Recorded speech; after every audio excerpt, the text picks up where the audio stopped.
This documentary was a hot mess because anytime somebody ever builds way too much power and it's unchecked, the fall is going to come shortly thereafter. And for Sean Diddy Combs, it took 20 plus years.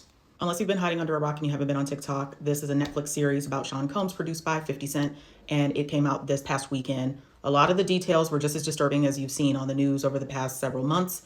And I was struck, though, by a pattern that I was seeing behind it because the psychology is really familiar for anyone who has worked in environments where control is the currency. In his case, I feel like he forced his way to fame and he used a lot of humiliation tactics. You all probably remember when he sent the contestants to Brooklyn for cheesecake, and we all thought it was funny. I did, but looking back at it, that was disgusting. And I feel so bad for the people that had to work for him because a lot of his demands really trained them to stay quiet. And it's not like he even paid that well because there was a lot of people in the documentary that said they didn't get paid or he was using his power as currency. Many of us have seen many of these similar patterns because Sean was a boss and we've seen this operate in corporate environments. A boss that delegates chaos or assigns a task with no context to see who folds or gives you something really impossible, some type of impossible metric, and they use fear tactics like, oh, you need to get this done, you're gonna be on a pip.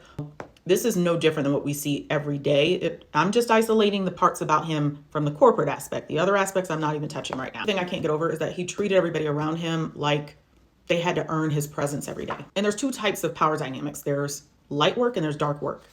And the number one way to know that you're dealing with dark power is that the person's going to make you feel unstable all the time, and there's going to be a lot of confusion. For him, he built everything around him based off of his own satiety of his desires. The thing about having too much power is that eventually it collapses, and that's why this fall is huge for him. And I'm just going to end this with what Kanye West said. No one man should have too much power. Look at what it did.